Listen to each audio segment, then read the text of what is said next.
smoke. North side of the school. There's a student down in the athletic hall. Gunfire inside Arapahoe High School. We have 2 students that were injured. One of those students, A 15-year-old student who suffered a significant gunshot wound, is currently listed in critical condition. fighting tonight for her life. Our thoughts and our prayers are with that dear young lady and with her family. Some students coming face to face with a gunman. I was just in the library. He ripped open the door, shotgun in hand. Fortunate to get away from the shooter. But we were all lucky to get out as quick as we did. Questions tonight how a place of safety and security, like one of the safest schools in America, could be an active crime scene. you never think that could happen to you. Hundreds of families in our community tonight thankful to be together. I was really happy. Best thing ever to know that she's okay. Right now, here's the latest. After the shooting at Arapahoe High School, this student, Carl Pearson, walked in just after 12:30 armed with a shotgun looking for one person, the librarian who we've identified as Tracy Murphy. Murphy got out of the school unharmed. Pearson then encountered a 15-year-old student and shot her before killing himself. The Arapahoe County Sheriff just confirming that the teenage girl is the only victim of the shooter. Tonight, she's hospitalized in critical condition. Investigators are still combing through the crime scene. The sheriff saying there were 2 explosive devices in the school, one of them set off. And this just into the 7 newsroom. The bomb squad just entering Carl Pearson's home in Highlands Ranch in the past 5 minutes. Neighbors saying that Pearson lived in this home with his mother. 7 News with team coverage now on the suspect, the victims, and countless witnesses. Marshall Zellinger starts us off. Marshall, the high school is the focus of the investigation tonight.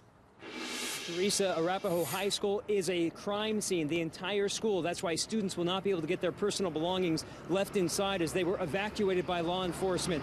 As my photographer Brad Bogot pushes in on this east entrance, throughout the evening we've seen law enforcement activity through those windows. Students will be allowed back at the school at 8 a.m. tomorrow to be able to get their cars out of the west parking lot on the other side of the building.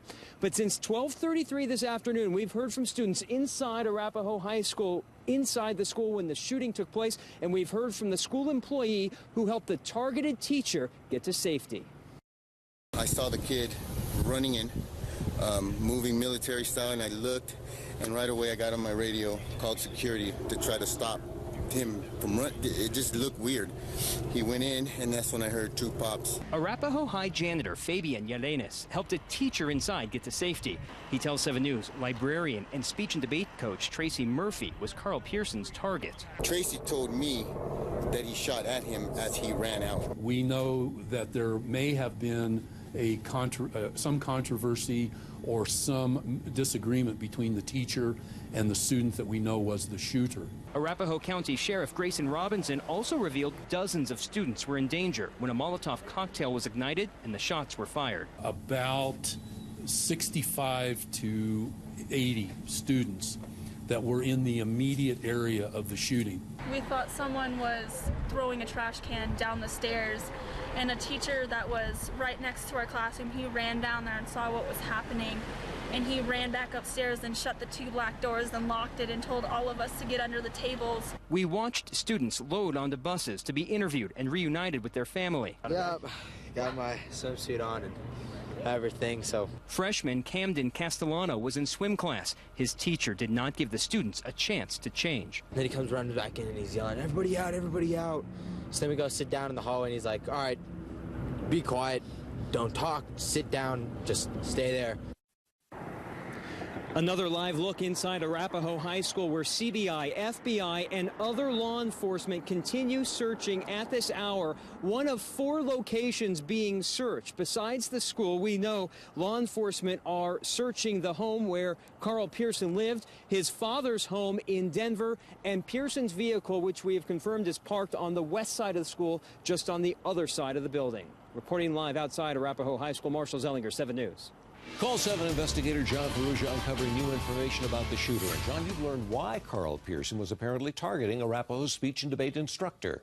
That's right, Mike. It is a motive that one could not imagine fitting this crime. A high school senior angry at an instructor who had barred him from the speech and debate team. Students and sources familiar with the investigation say that's why Carl Pearson went to school to kill his teacher. Carl Pearson's classmates described him as intelligent, well-spoken, and sometimes argumentative. A neighbor said he was quiet and seemed like a nice boy. But when the senior walked into Arapahoe High School with a shotgun, he apparently had only one thing on his mind: murder. This shooting was the result of revenge on the part of the shooter because of a confrontation or a disagreement between the shooter and the teacher. Pearson's target was the speech and debate teacher, Tracy Murphy, who students and law enforcement sources say had kicked Pearson off the team.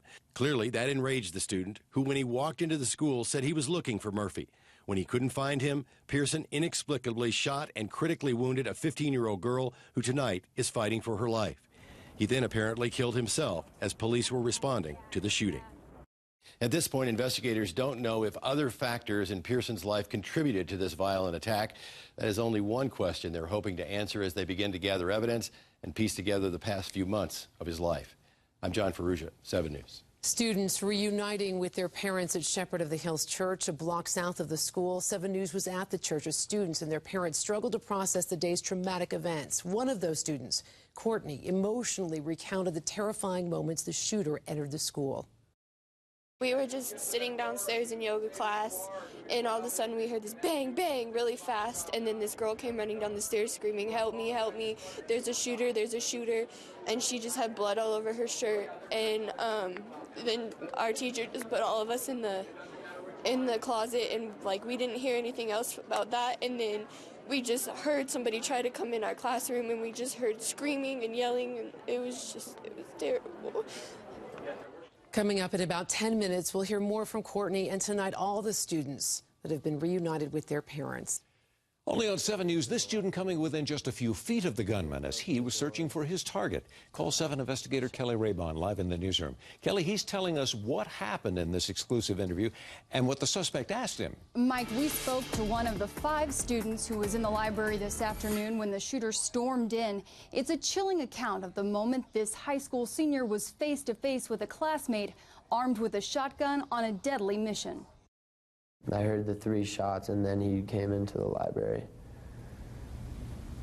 And that's, the first shot, I thought it was just something dropping, something really heavy. And I knew it was in the hallway, but the second 2, I was like, that's a shotgun for sure. I knew it was a shotgun, too. Max Monet is an Arapahoe High School senior, studying in the library during his 5th period class when he heard the gunfire. I was walking towards the door, because I wanted to see what happened. And he was wearing a ball cap, and I think he had boots on, jeans, and a dark shirt. And he just started yelling, "Where's Murphy?" And right as he walked in, I just bolted. I didn't really look at his face or anything. You saw the gun? Yeah. I knew it was a shotgun, too, just by the sound and the looks of it, too. I was probably 25, 30 feet away. When you saw him and you heard him, it seemed like he was on a mission. Right. Yeah, when he busted through the doors, shotgun loaded, yelling, it looked like he was going for Mr. Murphy specifically. We asked Max to draw us a map of where he ran. The shooter just ripped through the door, started yelling, "Where's Murphy?" So we ran through the classroom and out through the entrance of the classroom into the hallway. And on my way there's a girl on the ground, and I'm pretty sure she was bleeding out of her stomach. She was on her hands and knees. There's blood all over the tile. And the hallway around her, there's a giant cloud of smoke. Smelled like gunpowder. When I was running out of the west entrance, I could see that the people in the gym were just kind of all just standing around like they heard the gunshots, but they didn't know really what happened. So I started yelling at all of them too. I was like, "Get out, there's a gun, there's a shooter, get out, run." Initially, he didn't know who the shooter was, but soon Max learned it was 18-year-old Carl Pearson, a fellow classmate who Max says had a combative personality. He was just always the type that wanted to be right. He'd always argue with the teacher about scholastic things. Whatever we were talking about, he always had something to say, wanted to be right. Never wanted anyone to tell him he was wrong. Definitely I've noticed that in the classes that I was in with him. He's kind of an odd guy. I mean, he wore communist shirts, the whole Russian sickle with the hammer type deal. He'd wear that all the time. He spoke intelligently. He's a smart guy. I think he did pretty well. in school. But Max says he's thankful to have made it out alive, but will never forget the terror he saw. So what are the questions you still have? Why he shot the girl. Definitely, that's my number one. Students get mad at teachers all the time, but I just don't get why he would shoot a girl just doing her own thing in the hallway. That makes no sense to me. Max told me that they've practiced active shooter situations many times in school, but no amount of training could have prepared him for what he experienced today. Live in the newsroom, I'm Call 7 investigator Kelly Rapon. Right now, police are actively looking at two crime scenes, Arapahoe High School, where the shooting took place, and Carl Pearson's home in Highlands Ranch, where investigators have been since shortly after the shooting. New at 10, 7 News cameras were there as investigators from multiple agencies swarmed the home on Sugarstone Circle in Highlands Ranch. The bomb squad just entered the suspect's home.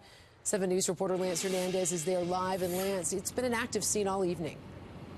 It has been. I've been here since 5 o'clock, and authorities were already here. They set up a command post in front of the house. Bomb squad members and detectives entered about 10 minutes ago, and through those windows, we occasionally see flashlights and shadows as they methodically search that house, looking for evidence that may link the individual who lived there to the crime that happened at Arapahoe High School. Douglas County Bomb Squad techs on standby to enter the suspect's home and search for explosives. Earlier today, ATF agents used dogs to sweep the neighborhood. It's just scary that I would walk home and he lives there. Neighbors stunned to learn about the shooting and to learn that the alleged shooter lived on their street. No, we didn't really know the family. I've seen the young man around before, and we are in the neighborhood a lot.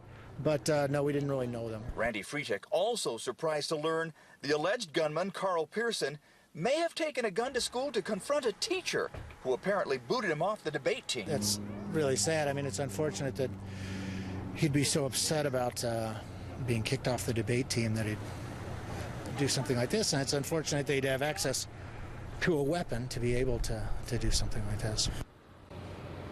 And back live, you can see where members of the bomb squad and some detectives just exited that house about a minute ago. A number of neighbors expressed surprise that the bomb squad would be in this neighborhood, but when you consider that they found a couple of incendiary devices at the school, it is actually no surprise. Reporting live in Highlands Ranch, Lance Hernandez, 7 News. Thanks, Lance. Here's a recap of the latest details we have on the Arapahoe High School shooting. The Call 7 investigators first identifying the suspect as 18-year-old Carl Pearson.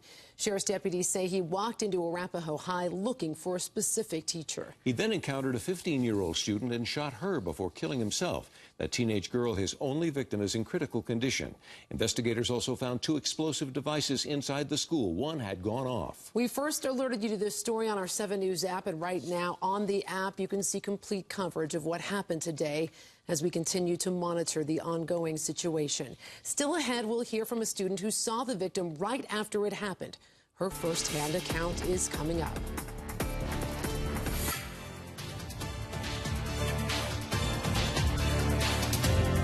Get the new 7 News app and you could win this new Toyota RAV4 from Stevenson Toyota.